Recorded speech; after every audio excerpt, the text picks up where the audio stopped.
Hello friends, welcome to Riya's Kitchen Vibes. ഇന്ന് ഞാൻ ഇവിടെ തയ്യാറാക്കാൻ പോകുന്നത് ഒരു കണവ റോസ്റ്റ് ആണ്. കണവ എന്ന് പറയും അല്ലെങ്കിൽ കൂന്തൽ എന്ന് പറയും. ആ ഒരു റോസ്റ്റ് ആണ് ഇന്ന് ഇവിടെ ചെയ്യാൻ പോകുന്നത്. അപ്പോൾ ഞാൻ ഇവിടെ കണവയെല്ലാം കട്ട് ചെയ്ത് വെച്ചിട്ടുണ്ട്.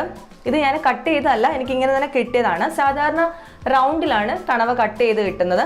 എനിക്കിവിടെ കിട്ടിയേക്കുന്നത് ഇതുപോലെയാണ് കിട്ടിയേക്കുന്നത്. അപ്പോൾ ഞാൻ ഇതൊന്നുകൂടെ ഒന്ന് ചെറുതാക്കി കട്ട് ചെയ്തെടുത്തിട്ടുണ്ട്. പിന്നെ ഇതിലേക്ക് ആവശ്യമായ സവോളയും അങ്ങനെയുള്ളതെല്ലാം അരിഞ്ഞു വെച്ചിട്ടുണ്ട്. ആദ്യം തന്നെ ഇതൊക്കെ ഒന്ന് അരിഞ്ഞു വെച്ചിട്ട് വേണം കറി ഉണ്ടാക്കാനായിട്ട് തുടങ്ങാൻ. പൊടികളൊക്കെ എടുത്ത് വെച്ചിട്ടുണ്ട്.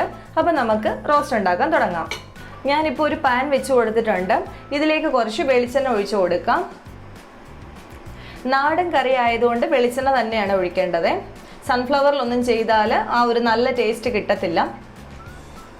അതുകൊണ്ട് വെളിച്ചെണ്ണ തന്നെ ഉപയോഗിക്കണേ. ഇനി എണ്ണ ഒന്ന് ചൂടായി വരട്ടെ. ഇപ്പോൾ എണ്ണ ചൂടായി വന്നിട്ടുണ്ട്. ഇതിലേക്ക് ആദ്യം തന്നെ വെളുത്തുള്ളി ചതച്ചത് ചേർത്ത് കൊടുക്കാം. ഞാനിവിടെ വലിയ വെളുത്തുള്ളിയാണ് എടുത്തേക്കുന്നത്. അതൊരു 6 എണ്ണം എടുത്തിട്ടുണ്ട്. അതുപോലെ തന്നെ ഒരു 1.5 ടേബിൾ സ്പൂൺ ഇഞ്ചി ചതച്ചതൂടെ എടുത്തിട്ടുണ്ട്. ഇനി ഇതൊന്ന് ചെറുതായിട്ടൊന്ന് വഴറ്റിയെടുക്കാം. ഇഞ്ചിയും വെളുത്തുള്ളിയും വെറുതെ അരിഞ്ഞ് ചേർക്കുന്നതിലും നല്ലത് ഇതുപോലെ അങ്ങ് ചതച്ച് ചേർക്കുന്നതാണ്.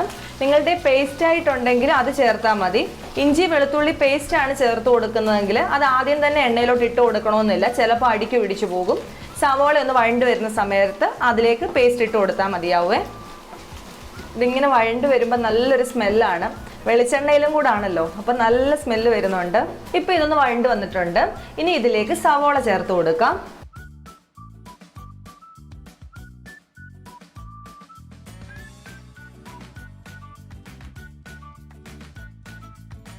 ഞാനിവിടെ 2 ചെറിയ സവോളയാണ് എടുത്തേക്കുന്നത്.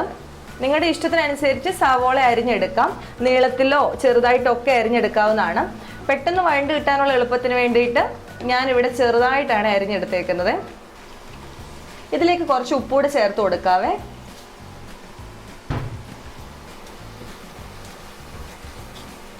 ഒരു 2 തണ്ട് കറിവേപ്പിലയും കൂടി ഇട്ട് കൊടുക്കുന്നുണ്ട്. റോസ്റ്റ് അല്ലേ, കറിവേപ്പില എത്ര ഇട്ടാലും നല്ല ടേസ്റ്റ് ആയിരിക്കും. 4 പച്ചമുളകും കൂടെ അരിഞ്ഞിട്ട് കൊടുത്തിട്ടുണ്ട്.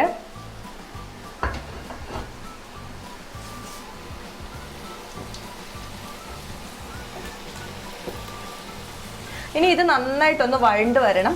ഒരുപാട് ബ്രൗൺ കളർ ഒന്നും ആവണമെന്നില്ല, പക്ഷെ നന്നായിട്ട് വഴണ്ട് കിട്ടണം.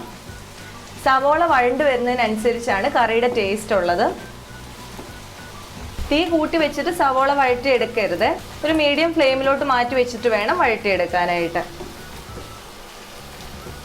റോസ്റ്റ് ഒക്കെ ഉണ്ടാക്കുന്ന സമയത്ത് നല്ല ഫ്രഷ് കറിവേപ്പില വേണം ഉപയോഗിക്കാനായിട്ട്. എന്നാലേ കറിക്ക് ആ ഒരു നല്ല ടേസ്റ്റ് ഒക്കെ കിട്ടത്തുള്ളൂ. ഇങ്ങനെ മീഡിയം ഫ്ലെയിമിൽ വെച്ചിട്ട് വഴറ്റിയെടുക്കുമ്പോഴത്തേക്ക് കുറച്ചേറെ സമയം എടുക്കുന്നുണ്ട്. പക്ഷെ ഇങ്ങനെ ചെയ്തെടുത്താലേ ആ ഒരു രുചി കറിക്ക് കിട്ടത്തുള്ളൂ. ഹൈ ഫ്ലെയിമിലോട്ട് മാറ്റി വെച്ചിട്ട് സവോള വഴറ്റിയാൽ പെട്ടെന്ന് തന്നെ ഇതങ്ങ് ഫ്രൈ ആവുന്ന പോലെ ആയിപ്പോവും. കറിക്ക് ആ ഒരു രുചിയൊന്നും വരത്തില്ല. ഇച്ചിരി കൂടെ ഒന്ന് വഴണ്ട് വരട്ടെ. ഇപ്പം സവോള നന്നായിട്ട് വഴണ്ട് വന്നിട്ടുണ്ട്. ഇനി ഇതിലേക്ക് ചേർത്ത് കൊടുക്കേണ്ടത് തക്കാളിയാണ്. ഞാനിവിടെ ഒരു ചെറിയ തക്കാളിയാണ് എടുത്തേക്കുന്നത്. വലുതാണെങ്കിൽ പകുതി എടുത്താൽ മതി. ഞാൻ തീരെ ചെറിയൊരു തക്കാളിയാണ് എടുത്തേക്കുന്നത്. ഇനി ഈ തക്കാളി ഇത് കിടന്ന് വെന്തുടയണം. ഞാനിപ്പോൾ ഇത് അടച്ചു വെച്ച് വേവിക്കുന്നില്ല. അടച്ചു വെച്ച് വേവിക്കേണ്ടവർക്ക് അങ്ങനെ ചെയ്യാവുന്നതാണ്. ഞാൻ ഈ തക്കാളിയൊക്കെ ചെറുതായിട്ട് ഈ തവി കൊണ്ടൊന്ന് ഉടച്ചെടുക്കുന്നുണ്ട്. സവോളയൊക്കെ നന്നായിട്ട് വെന്തുടഞ്ഞു വന്നിട്ടുണ്ട്. ഇനി ഇതിലേക്ക് ചേർത്ത് കൊടുക്കാൻ പോകുന്നത് പൊടികളാണ്. ഞാനിവിടെ പൊടികളെല്ലാം എടുത്തു വെച്ചിട്ടുണ്ട്.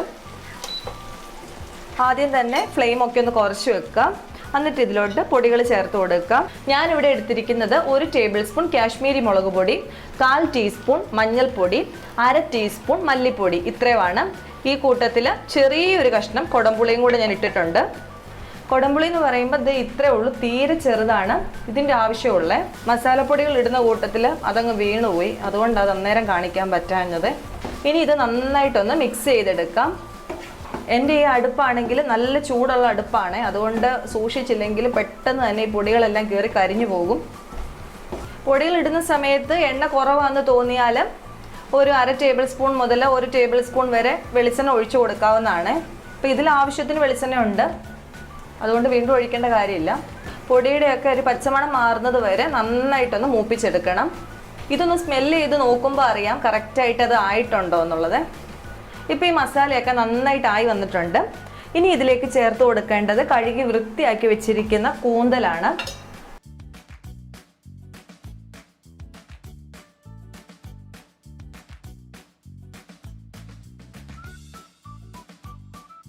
ഇതൊരു 400 ഗ്രാം കൂന്തലുണ്ട്. എല്ലാവരും ഈ കറിക്കകത്ത് കൊടംപുളി ഇടത്തില്ല, പക്ഷെ ഒരു ലേശം കൊടംപുളി ഇടുന്നതാണ് രുചി കേട്ടോ. ചെമ്മീനൊക്കെ ആണെങ്കിലും ഉണ്ടാക്കുമ്പോൾ ഞങ്ങൾ ഒരു ലേശം കൊടംപുളി ഇടും. കൊടംപുളി ഇടുന്നതുകൊണ്ട് ഞാൻ അതിനനുസരിച്ചാണ് തക്കാളിയുടെ അളവ് കുറച്ചത്. ചെറിയൊരു തക്കാളി മാത്രമാണ് ഞാൻ ഇട്ടത്. ഈ സമയത്ത് ഇതിൻ്റെ ഉപ്പൊന്ന് നോക്കണേ. ആദ്യം നമ്മൾ സവോളയിൽ ഇട്ട് കൊടുത്ത ഉപ്പ് മാത്രമേ ഉള്ളൂ. അപ്പോൾ ഇച്ചിരി കൂടെ ഉപ്പ് വേണം. ആവശ്യത്തിനുള്ള ഉപ്പ് ഇട്ട് കൊടുക്കാം.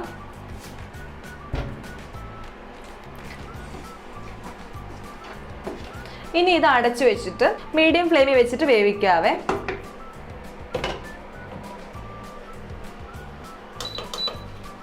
ഇതിലേക്ക് വെള്ളം ഒന്നും ഒഴിച്ചു കൊടുക്കേണ്ട ആവശ്യമില്ല. ഈ കൂന്തലിൽ നിന്ന് തന്നെ വെള്ളം ഇറങ്ങിയിട്ട് ഇത് വെന്തോളും. പിന്നെ നിങ്ങൾ ഉണ്ടാക്കുമ്പോൾ ഒരു ഇച്ചിരി ഗ്രേവി ഉള്ള ടൈപ്പിലെ കറിയാണ് വേണ്ടതെങ്കിൽ ഇതിലേക്ക് 1/2 കപ്പ് ചൂടുവെള്ളം എല്ലാം ഒഴിച്ചു കൊടുക്കാം. അല്ലെങ്കിൽ ഇത് വെന്ത് കിട്ടാനായിട്ട് വെള്ളത്തിൻ്റെ ആവശ്യമില്ല. അപ്പോൾ ഇത് അവിടെ ഇരുന്ന് വേവട്ടെ. ഇടയ്ക്കൊന്ന് തുറന്ന് നോക്കിയിട്ട് ഇളക്കി കൊടുക്കണേ. ഇപ്പം നോക്കിയാൽ കാണാം നന്നായിട്ട് തന്നെ കൂന്തലിൽ നിന്ന് വെള്ളം ഇറങ്ങുന്നുണ്ട്. ഞാൻ ഈ അടപ്പൊന്ന് മാറ്റി വെക്കുവാണ്. മറ്റേ അടപ്പിൽ നിന്ന് വെള്ളം താഴേക്ക് വീഴുന്നുണ്ട്. ഇനി ഇതൊന്ന് തുറന്ന് നോക്കാവേ. കൂന്തൽ വേവാനുള്ള ആവശ്യത്തിനുള്ള വെള്ളം ഇതിൻ്റെ അകത്ത് തന്നെ ഉണ്ട്. അപ്പോൾ പിന്നെ നമ്മൾ വെറുതെ വെള്ളം ഒഴിച്ചു കൊടുക്കേണ്ട കാര്യമില്ല. പിന്നെ അത് വറ്റിച്ചെടുക്കാനോട് അത്രയും സമയം വെയിറ്റ് ചെയ്യണം. ഇത് വെന്തോന്നൊന്ന് നോക്കാം. വെന്തിട്ടില്ല. വീണ്ടും ഒന്നുകൂടെ ഒന്ന് അടച്ചു വെക്കാം. ഈ സമയത്ത് ടേസ്റ്റ് കൂടെ ഒന്ന് നോക്കണേ. പുളിയൊക്കെ കറക്റ്റ് ആണോ എന്ന് നോക്കണം. ഇത്രയും പുളി ഇട്ടത് കറക്റ്റാണ്. പിന്നെ നിങ്ങൾക്ക് തോന്നുവാണ് ഇനി പുളി കിടന്നാൽ കറിക്ക് കൂടുതൽ പുളിയായി പോകുന്നതെല്ലാം തോന്നിയാൽ ആ സമയത്ത് പുളി അതിൽ നിന്ന് എടുത്ത് മാറ്റാവുന്നതാണ്. ഇതൊന്നുകൂടെ ഒന്ന് ആയി വരട്ടെ. ഒരു 5 മിനിറ്റ് കൂടെ കഴിയുമ്പോഴത്തേക്ക് നന്നായിട്ട് വെന്ത് വരും. അടിച്ചു വെച്ചാലും ഇടയ്ക്കൊന്ന് എടുത്ത് ഇളക്കിയൊന്ന് ഇടണേ. അല്ലെങ്കിൽ ചിലപ്പോൾ ഇനി അടിക്ക് പിടിക്കുകയോ എല്ലാം ചെയ്താലേ ഒന്ന് ഇളക്കി കൊടുക്കണേ. ആയിട്ടുണ്ടോ എന്ന് ഒന്ന് തുറന്ന് നോക്കാം. അപ്പോൾ വെള്ളമൊക്കെ ഒരു ഇതൊക്കെ വറ്റിയിട്ടുണ്ട്. നമുക്ക് ഇതൊന്ന് ഞെക്കി നോക്കാം. ഇത് മുറിഞ്ഞു വരുന്നുണ്ട്.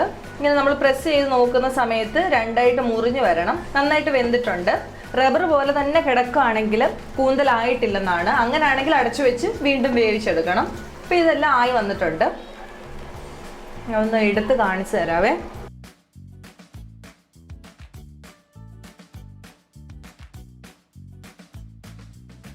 അപ്പോൾ ഇത് നന്നായിട്ട് വെന്തിട്ടുണ്ട്. ഉപ്പൊക്കെ ആണെങ്കിലും കറക്റ്റാണ്.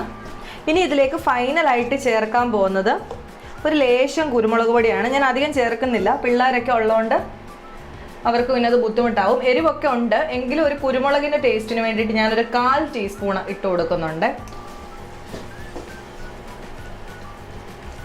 എല്ലാം കൂടെ ഒന്നുകൂടെ ഒന്ന് മിക്സ് ചെയ്തെടുത്തിട്ടുണ്ട്. ഇതിലേക്ക് ഒരു 2 തണ്ട് കറിവേപ്പിലയും കൂടെ ഇട്ട് കൊടുത്തിട്ട് ഇത് അടച്ചു വെക്കാം.